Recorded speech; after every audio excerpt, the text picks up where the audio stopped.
नमस्कार। बीकेजीएस globe online platform पर आप सभी का स्वागत है। आशा करता हूं आप लोग स्वस्थ होंगे, अच्छे होंगे। एसएससी जीडी 2025 आगामी यूपी पुलिस, यूपीएसआई और सभी एक दिवसीय परीक्षाएं जिनमें हिंदी पूछी जाती है, हिंदी की ये क्लास सभी परीक्षाओं के लिए समान रूप से उपयोगी है। आप सभी से मेरा आग्रह है कि इस वीडियो को अपने मित्रों के पास ज्यादा से ज्यादा शेयर कीजिए ताकि हमारे प्रयास से अधिक लोग जुड़ सकें और हमारा ये प्रयास सफल हो सके। हम वर्णमाला का अध्ययन कर रहे हैं और वर्णमाला की ये दूसरी क्लास है। आइए इस महत्वपूर्ण क्लास को शुरू करते हैं। वर्णमाला के अध्ययन के क्रम में सबसे पहले हम ऋ और रा में भेद को समझेंगे। परीक्षा में अक्सर यहां से प्रश्न पूछे जाते हैं और कॉन्सेप्ट क्लियर ना होने के कारण अक्सर परीक्षा में प्रश्न गलत हो जाते हैं। तो ऋ क्या होता है? ऋ क्या होता है? ऋ स्वर है। ऋ क्या है? स्वर है। अभी पिछली क्लास में हमने इसको पढ़ा था। और रा क्या है? रा एक व्यंजन है। रा क्या है? रा एक व्यंजन है और व्यंजन को अभी हम आगे समझेंगे। रा क्या है? एक व्यंजन है। और ऋ का जो उच्चारण होता है, ऋ का जो उच्चारण होता है हिंदी भाषा में, वो री की भांति होता है। कैसे होता है? री की भांति होता है। कुछ शब्दों के माध्यम से हम इसे समझते हैं। हमने एक शब्द लिखा ऋषि, अगला शब्द लिखा हमने सृष्टि, अगला शब्द लिखा हमने मृदा, हमने एक शब्द लिखा कृषि। इन सभी शब्दों में ऋ का प्रयोग हुआ है। किसका प्रयोग हुआ है? ऋ का प्रयोग हुआ है। और कंफ्यूजन की स्थिति कहां पैदा होती है? कॉन्सेप्ट जब क्लियर नहीं होता है, अमूमन इसको, ये जो नीचे इस तरह से निकला हुआ है, जो इस तरह से निकला हुआ है, ये ऋ की मात्रा है। ये क्या है? ये ऋ की मात्रा है और इसको कंफ्यूजन की स्थिति में रा समझ लिया जाता है। क्या समझ लिया जाता है? रा समझ लिया जाता है। और ये रा नहीं होता है। ये क्या होता है? ये ऋ होता है। ऋ की मात्रा होती है। क्या होता है? ऋ की मात्रा होती है। अब रा देखिए, हिंदी भाषा में रा को 3 प्रकार से लिखा जाता है। रा को 3 प्रकार से लिखा जाता है। पहला प्रकार कौन सा होता है? पहला प्रकार होता है रा का सामान्य रा।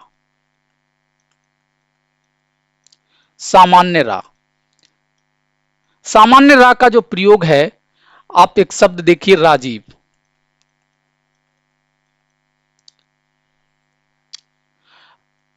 रहीम,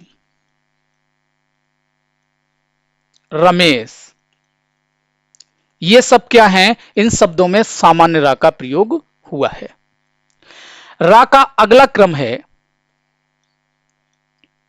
रा का जो अगला रूप है वो है पदेन रा।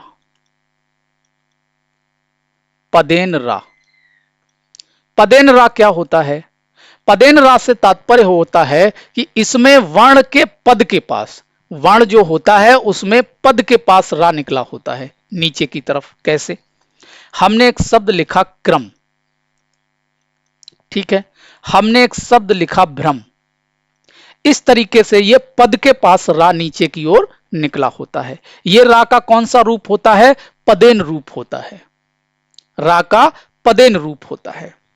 रा का अगला रूप होता है, जिस तरीके से रा को लिखा जाता है वो होता है रेफ रा। कौन सा? रेफ रा। रेफ रा में क्या होता है? रेफ रा में क्या होता है? रा इस तरीके से सिरोरेखा के ऊपर निकला होता है। सिरोरेखा के ऊपर निकला होता है। देखिए यहां पे हमने शब्द लिखा धर्म, कर्म, मर्म। ये सब क्या हैं? रेफ रा के रूप हैं। किसके रूप हैं? रेफ रा के रूप हैं। अब एक बात बहुत अच्छे से, 2 बातें आपको समझनी है, 2 बातें बहुत अच्छे से समझनी है। पहली बात यह है कि ये जो सामान्य रा होता है, सामान्य रा और पदेन रा, सामान्य रा और पदेन रा, इन दोनों रा के प्रयोगों में रा का प्रयोग पूरा होता है। रा का पूरा वर्ण होता है। कैसा होता है? पूरा वर्ण होता है। लेकिन जो रेफ रा होता है, नोट कर लीजिए इसको, यहां से प्रश्न अक्सर परीक्षा में पूछे जाते हैं। जो रेफ रा होता है, रेफ रा, रेफ रा का आधा वर्ण होता है। कैसा होता है? रा का आधा वर्ण होता है। कौन सा? रेफ रा। रा के जो 3 प्रकार हैं, जिन प्रकारों से रा को लिखा जाता है, उनमें सामान्य रा और पदेन रा, दोनों में पूरा रा होता है, रा वर्ण पूरा होता है, और रेफ रा में जो होता है, रा वर्ण आधा होता है। ठीक है, इतनी बात समझ में आ गई। अब एक बात और समझ लीजिए, हम बात करेंगे थोड़ी सी पदेन रा की। पदेन रा की थोड़ी सी और बात करेंगे, बहुत अच्छे से समझिएगा इस शब्द को। हमने एक शब्द लिखा ड्रम। क्या लिखा? ड्रम। अब आप लोग देखिए कि ये रा का कौन सा रूप है, ये क्या है। एक तो हमने मान लिया ये इधर नीचे निकला हुआ है, ये लोटनिक वर्ण है, और लोटनिक वर्ण के इधर ये नीचे निकला हुआ है, तो हमने ये मान लिया कि ये रा का पदेन रूप है, रा का पदेन रूप है। लेकिन ये दूसरा क्या है, ये इधर दूसरा क्या है? यहां पे कंफ्यूजन की स्थिति उत्पन्न होती है, और इसे भी रा का एक रूप समझ लिया जाता है। ये रा का एक रूप नहीं है। ये ड्रम में भी हो सकता है, ट्रक में भी हो सकता है, ट्रैक में भी हो सकता है। इस तरह के जो शब्द होते हैं उनमें ये होता है। ये होता क्या है? हिंदी भाषा में जब हम कुछ शब्दों को लिखते हैं तो आधे वर्ण की आवश्यकता होती है। किसकी आवश्यकता होती है? आधे वर्णों की आवश्यकता होती है। इसके नियम तो बहुत होते हैं, हम यहां पर प्रैक्टिकली आपको समझाते हैं। हमने एक शब्द लिखा पद्मा, एक शब्द लिखा हमने पद्मा। अब ये पद्मा में जो दा है ये पूरा नहीं होता है, ये कैसा होता है? आधा वर्ण होता है। तो हम क्या करते हैं, इसके नीचे हलंत लगा देते हैं। इसके नीचे क्या करते हैं? हलंत लगा देते हैं। और जब किसी व्यंजन वर्ण के नीचे हलंत लग जाता है तो वो उसका आधा स्वरूप बन जाता है, आधा स्वरूप बन जाता है।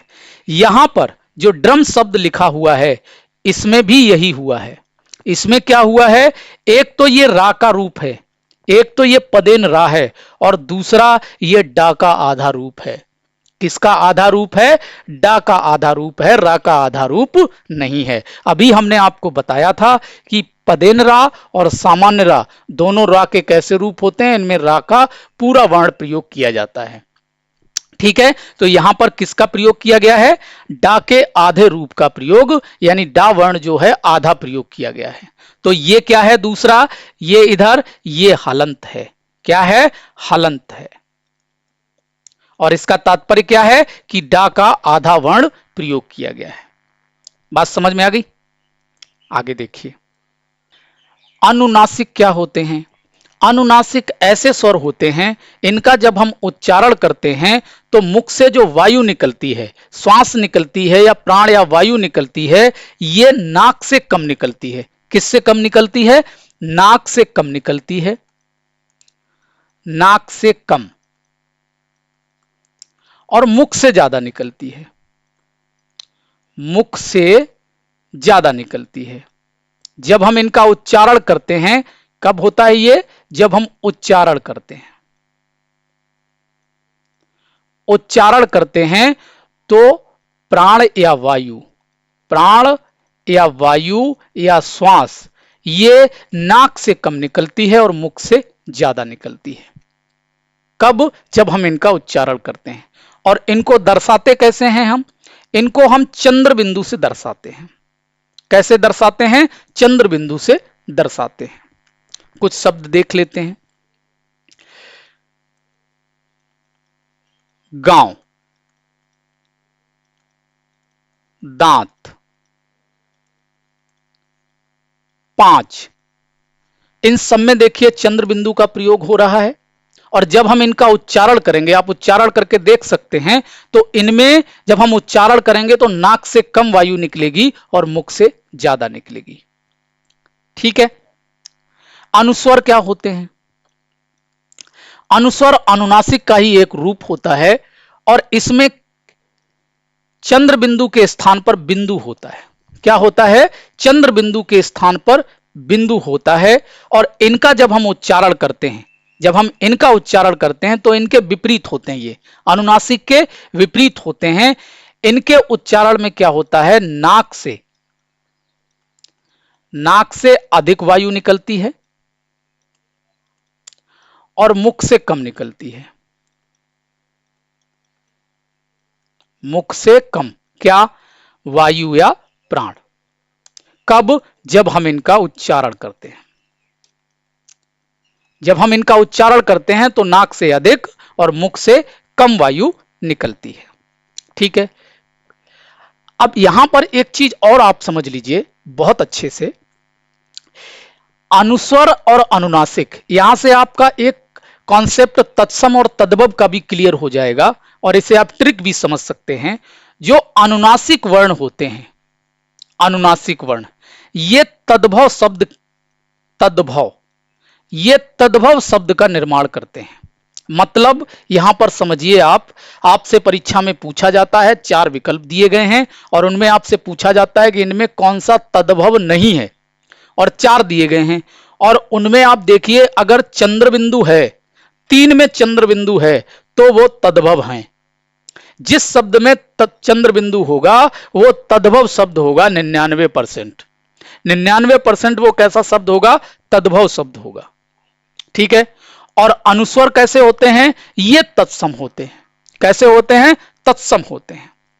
जैसे यहां पर ये गांव का तो नहीं बनेगा, दांत और पांच का बन जाएगा। यहां पर हमने लिखा दंत, दांत का तत्सम क्या होता है, दंत होता है ना। पांच का तत्सम क्या होता है, पंच होता है। ऐसे ही और आप शब्द लिख सकते हैं। हमने एक शब्द लिखा अंगूर, क्या लिखा, अंगूर। हमने एक शब्द लिखा कंकड़, हमने एक शब्द लिखा कंटक। कंटक, कंटक क्या होता है, कांटा। कंटक क्या होता है, कांटा। तो ये क्या हैं, ये अनुस्वर हैं और इनका जब हम उच्चारण करते हैं तो नाक से अधिक वायु और मुख से कम वायु निकलती है। ठीक है, और इनका जो प्रयोग होता है वो तत्सम शब्दों में होता है। आप यहां से ये कॉन्सेप्ट क्लियर कर लीजिए, आपको परीक्षा में मिले तो आप बिना किसी टेंशन के आप देखिए कि इसमें चंद्र बिंदु है या केवल बिंदु है। जिसमें केवल बिंदु होगा वो तत्सम होगा और जिसमें चंद्र बिंदु होगा वो क्या होगा, तद्भव होगा। इतनी बात क्लियर है। अब हम देखते हैं विसर्ग क्या होते हैं। विसर्ग जो होते हैं ये स्वर के बाद आते हैं। किसके बाद आते हैं, स्वर के बाद आते हैं। स्वर के बाद आता है और विसर्ग का जब हम उच्चारण करते हैं तो इसका उच्चारण हा की भांति होता है। कैसे होता है, हा की भांति होता है। जैसे हमने एक शब्द लिखा अतः, अतः। दूसरा शब्द हमने लिखा प्रातः। आप देखिए अतः का जब हम उच्चारण कर रहे हैं तो अंत में जहां पर विसर्ग है तो वहां पर किसकी ध्वनि आ रही है, हा की ही ध्वनि आएगी। अतः, प्रातः किसकी ध्वनि आ रही है, हा की ध्वनि आएगी। ठीक है, और विसर्ग का जो प्रयोग होता है हिंदी भाषा में कम होता है, संस्कृत भाषा में इसका प्रयोग अधिक होता है। अब एक बात और बहुत अच्छे से समझ लीजिए आप लोग, अनुस्वर और विसर्ग अनुनासिक अनुस्वर का ही एक रूप है। अनुस्वर और विसर्ग दोनों को ही हिंदी भाषा में अयोगवाह कहा गया है। क्या कहा गया है, अयोगवाह कहा गया है। किसने कहा है और क्यों कहा है, इसको देख लेते हैं। किसे अयोगवाह कहा गया है, अनुस्वर यानी इसे और इसे अयोगवाह कहा गया है। किसने कहा है, इन्हें अयोगवाह कहा है पंडित किशोरीदास वाजपेयी ने। पूछा जाता है, याद रखिएगा, पंडित किशोरीदास वाजपेयी ने इन्हें अयोगवाह कहा है। अब इसके बहुत से नियम हैं, हम लोग प्रैक्टिकली इसे देखते हैं। पहली बात तो यह है, ये ना तो स्वर हैं, ना तो ये स्वर हैं और ना ही ये व्यंजन है। ये व्यंजन भी नहीं है और ये स्वर भी नहीं है। फिर ये क्या है, इनकी गिनती वर्ण में होती है। किसमें होती है? वर्ण में होती है। आप याद करिए, जब हमने वर्णमाला को शुरू किया था और जब हमने आपको वर्ण वहां पर काउंट किए थे, तो हमने आपको वहां पर बताया था कि 2 अयोगवाह होते हैं। 2 अयोगवाह होते हैं। अब इनको अयोगवाह कहा तो पंडित किशोरीदास वाजपेयी ने है, लेकिन क्यों कहा है? यहां पर मैंने लिखा, ये ना तो स्वर है ना ही व्यंजन है। ये स्वर भी नहीं है और व्यंजन भी नहीं है, लेकिन इसके बावजूद ये साथ रहते हैं। ये साथ रहते हैं। किसके साथ रहते हैं? जब हम शब्दों का निर्माण करते हैं तो इनकी आवश्यकता होती है। इनकी आवश्यकता होती है। अयोगवाह को अगर हम परिभाषित करें तो अयोगवाह की परिभाषा हो जाएगी, जो योग ना होने के बावजूद साथ रहे वो अयोगवाह है। योग ना होने के बावजूद भी साथ रहे वो क्या है? अयोगवाह है। अब इसको बहुत प्रैक्टिकल तरीके से हम समझते हैं। हमने यहां पर एक शब्द लिखा कंस। क्या लिखा? कंस। अब आप देखिए, क्या हमारी वर्णमाला में यह बिंदु है? हमारी वर्णमाला में बिंदु है? नहीं है। हमारी वर्णमाला में यह अनुस्वर है, और अनुस्वर का जो रूप है वो ये है, आ के ऊपर यह बिंदु लगा हुआ है। यही तो है। अब यहां पर यह कंस लिखा है, तो यह आ कहां चला गया? ये आ कहां चला गया? और आ अगर नहीं चला गया तो फिर ये बिंदु कहां से आ गया? अगर हम वर्णमाला के अनुसार कंस को लिखें तो कंस इस तरीके से लिखा जाना चाहिए। भाई कंस ऐसे ही लिखा जाना चाहिए, क्योंकि हमारी वर्णमाला में ये है, ये तो है नहीं। तो ये गलत हो जाता है। इस तरीके से कंस लिखा हुआ गलत हो जाता है और ये सही होता है। ये सही होता है। अब यहां पे क्या हो रहा है? इन्हें क्यों अयोगवाह कहा गया है, यहीं पे समझ लीजिए। यहां पर लिखा है ये ना तो स्वर है और ना ही व्यंजन है।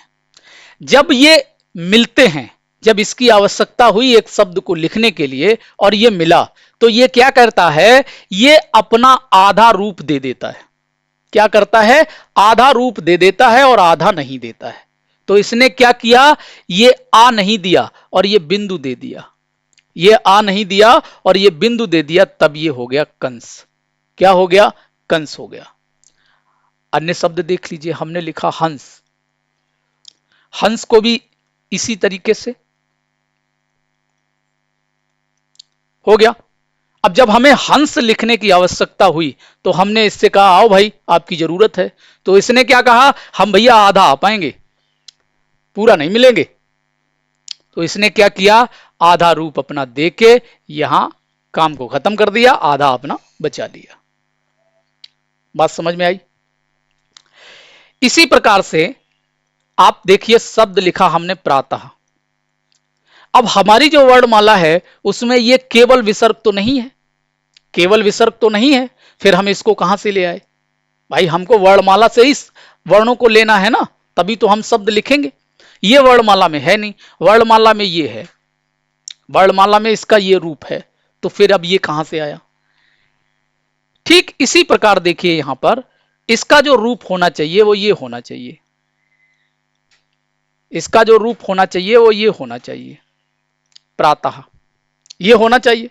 लेकिन यहां पर क्या होता है? ये गायब हो जाता है। ये गायब हो जाता है। ये अपना आधा रूप ये विसर्ग दे देता है और ये गायब हो जाता है। अतः देख लीजिए, अतः इस तरीके से होना चाहिए, लेकिन लिखा कैसे जाता है? ऐसे लिखा जाता है।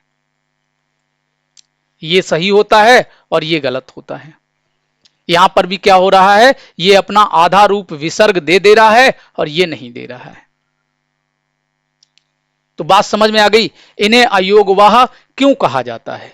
ये स्वर भी नहीं है, ये व्यंजन भी नहीं है, लेकिन जब इनकी आवश्यकता होती है ये साथ में रहते हैं। इनका योग नहीं होता, इसके बावजूद भी ये साथ में रहते हैं, इसलिए इन्हें अयोगवाह कहा जाता है। ठीक है।